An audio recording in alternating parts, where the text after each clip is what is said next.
Hi friends, it's Grace and welcome back to another video. This is kind of crazy because I have not had a chance to talk to you about the books that I have read in June or July, and it's August right now, so I'm going to leave August for now, and one of those reasons is because the month is not over, but the other reason is that I have been flying through a lot of my batch of books for Spiffo 10 this month, and so I'm hoping to get a little bit more reads aside from that sprinkled out in the remainder of the month. And so right now those Spiffo books will have their own dedicated videos anyway, so those aren't going to be mentioned at length in my wrap-ups. However, I literally haven't even talked to you about the books that I read in June or the books that I read in July. So this is basically just an entire big recent reads wrap-up, and I am going to go through every book in order that I read. I'm going to talk about my ratings as well, like just for stats wise, and I'll tell you how many of each that I had, so I just need to tally that up. So in the month of June, I read 5 books coming in at just over 2,500 pages total.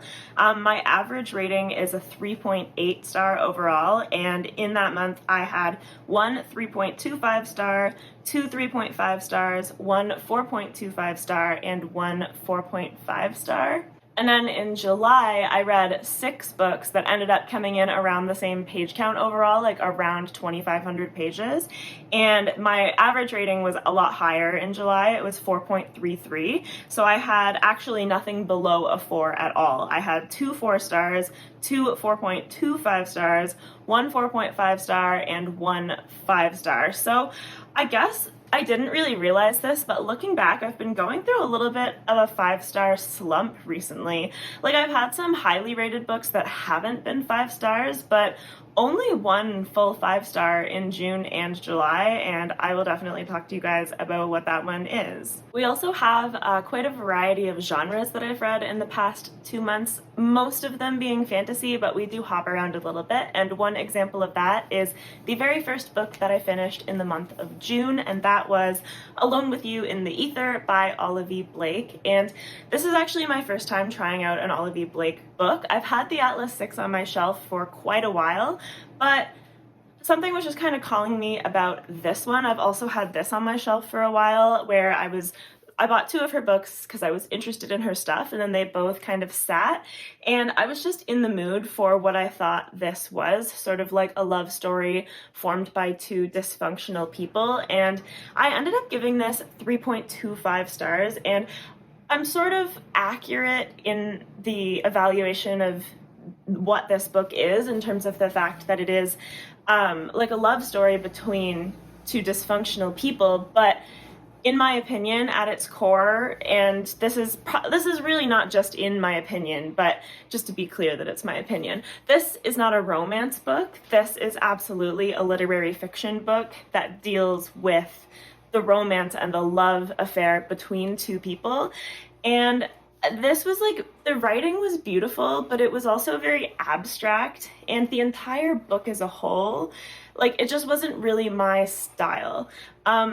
I didn't like the characters, so they weren't likable characters, and that's okay because likable characters are not a prerequisite for me to like a book, but the entire book as a whole felt very messy and chaotic, and it was hard for me to stay grounded at any point because of the sort of stream of consciousness,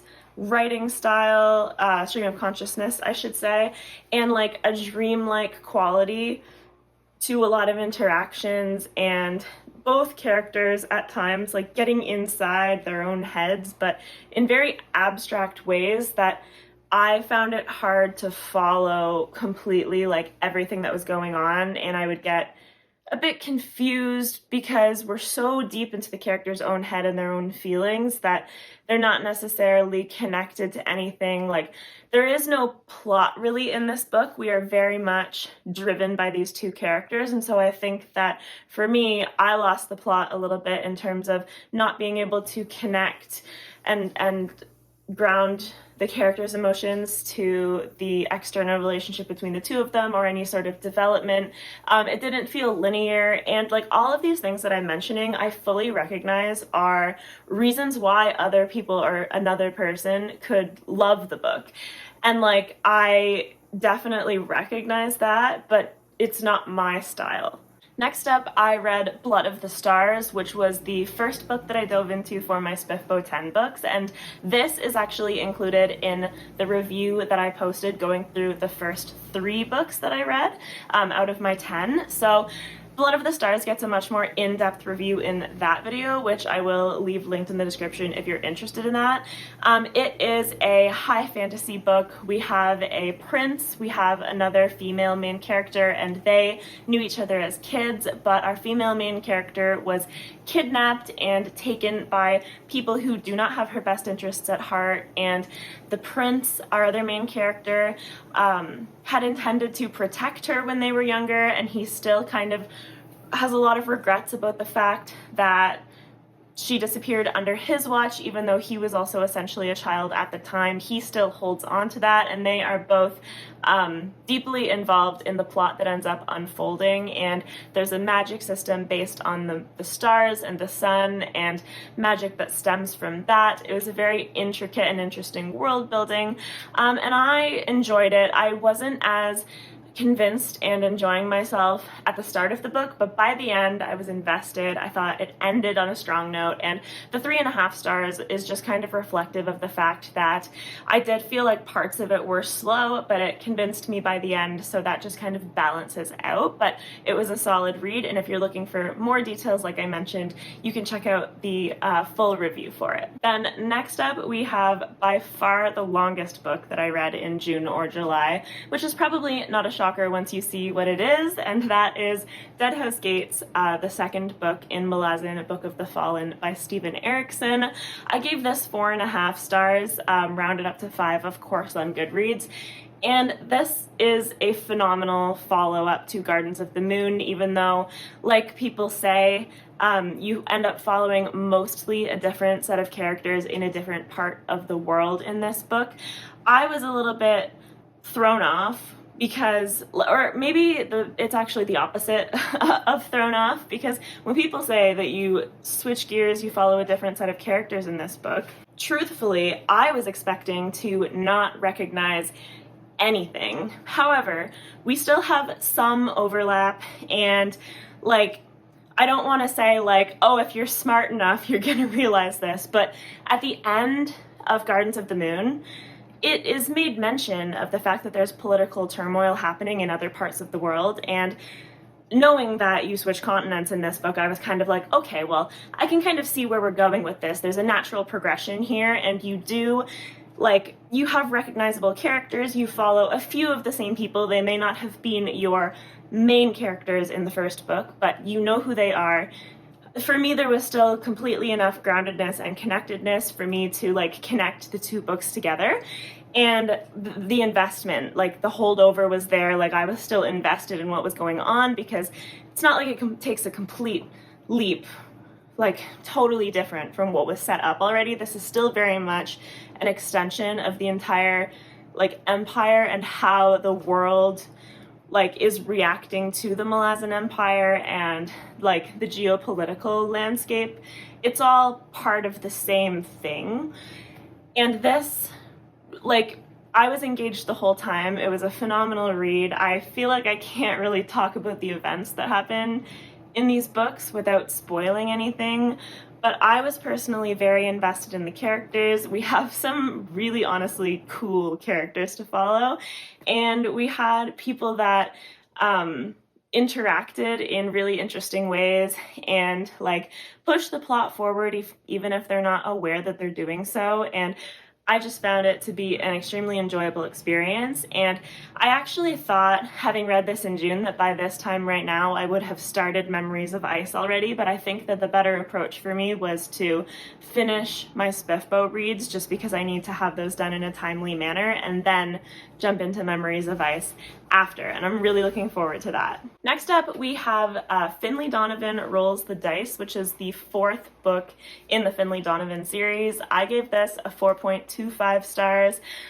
This one was really, really entertaining for me. I liked the change in scenery. I liked the direction and kind of like wrapping up of some storylines that occurred in this book. I think that that very much needed to happen, and I am happy that some of these plot lines that have been open for 4 books, like in book 4, they were very much dealt with and closed off. And I would say that, like, if you wanted to read the first 4 books in this series, I don't know yet what's going to happen in the 5th one, but you could probably stop after 4 if that's a reasonable length of series for you, especially because these are very easy reads, and I have listened to all of them on audiobook, and Angela Daw narrates them, and she is just phenomenal. I have loved the audiobooks. I've actually thought about buying physical copies of this series a few times, and each time I have hesitated because I'm honestly not sure if my experience would be the same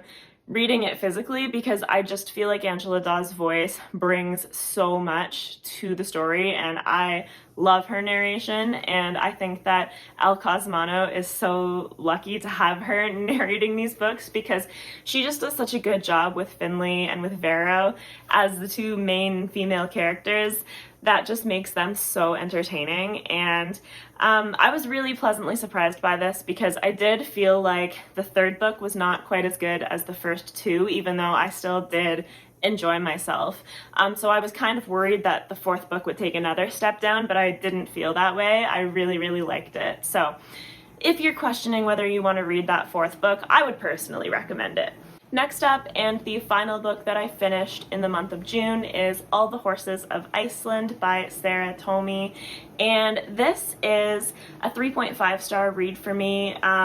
This is just so short, and like that's part of what intrigued me to pick it up, because I don't actually remember the name of our main character, but our main character basically tells the story of like a merchant trader from Iceland who embarks on this long quest and ends up going through like the Eurasian steppes and meeting a lot of different people of different origins and traveling with them, and he ends up staying with the same group of people for quite a while as they travel and do their trading, and he kind of encounters some magic, and he like ends up with these horses, and it's the origin story of how these horses were introduced back to Iceland.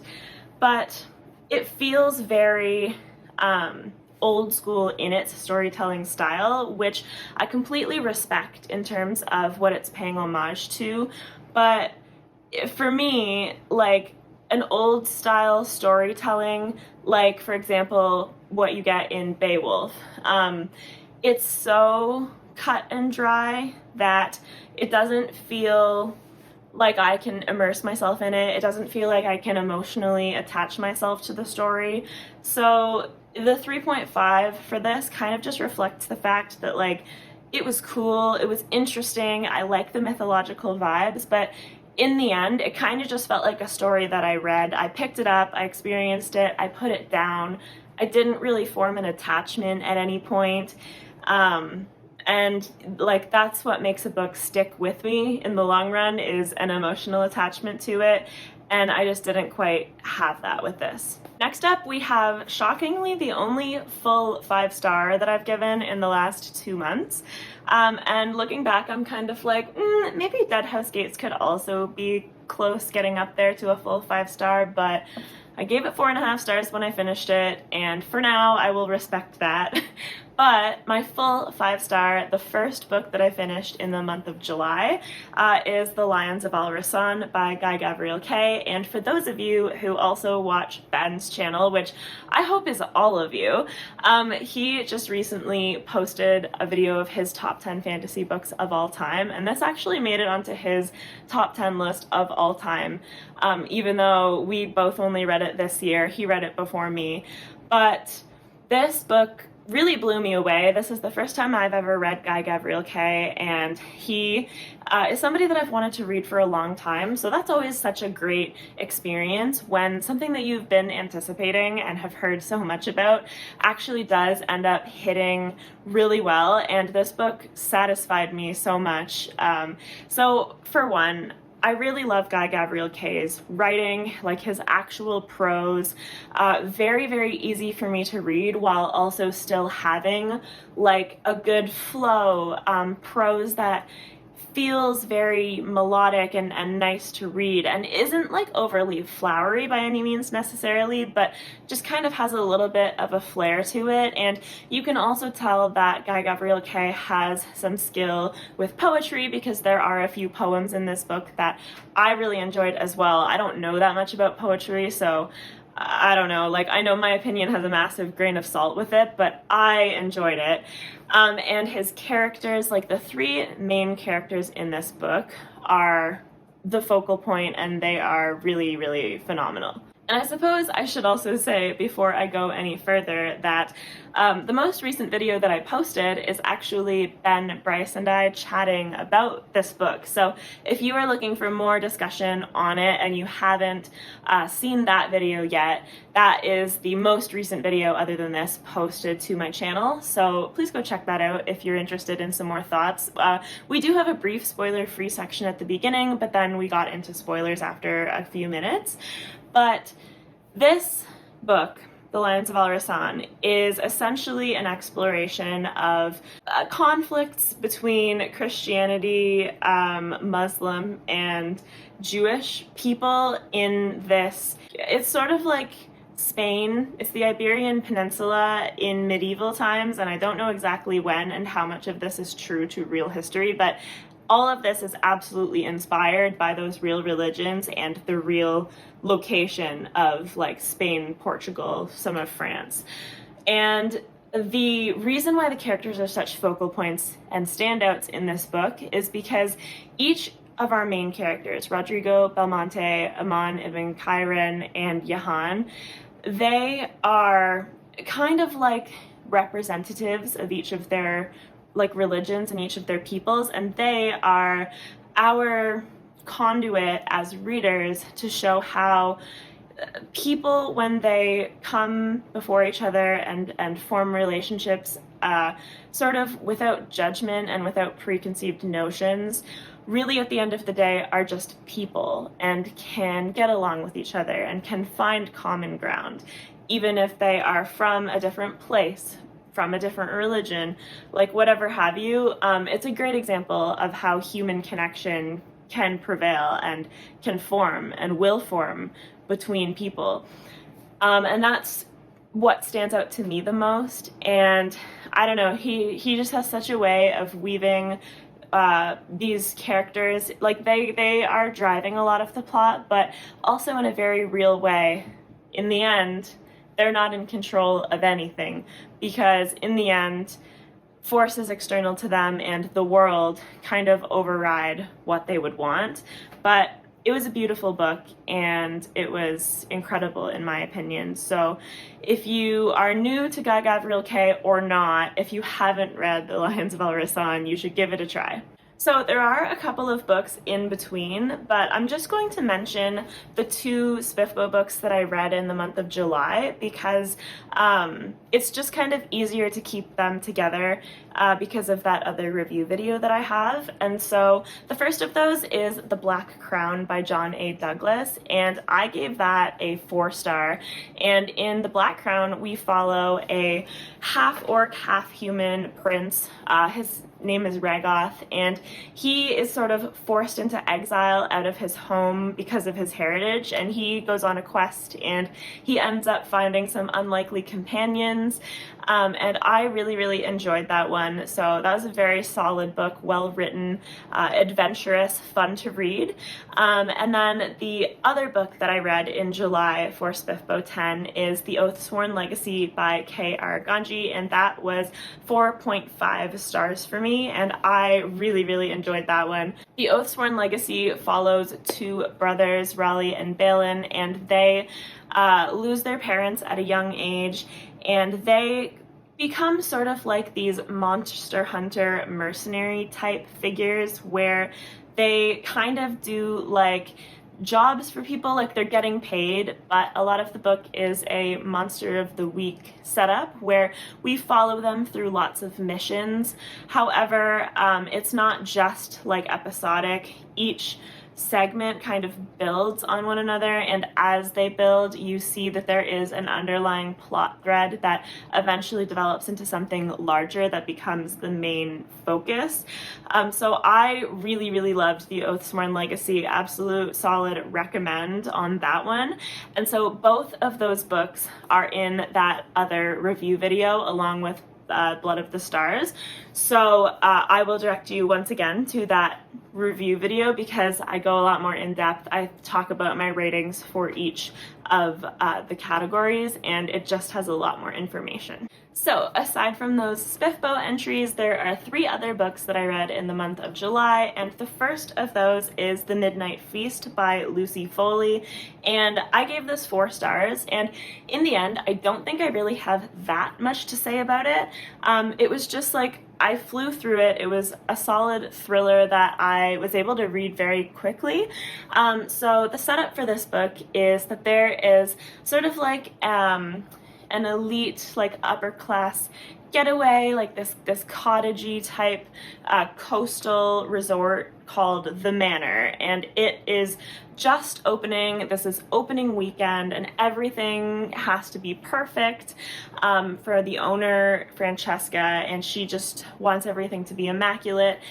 However, the manor is set in a region and a town and a forest that has some kind of dark folklore around it, and not everything may be as it seems, and not everybody may want this resort to be there. It's very much gentrifying, like a blue-collar farming type community, and it is sort of disregarding the natural land. It is like tearing out old forest. The mere construction of this resort is by many who live there considered to be extremely disrespectful and just for people to come in who don't care about this region and have never been there before, and it is affecting the locals. So there's a lot of flashbacks here because there is history between some of these characters and this place.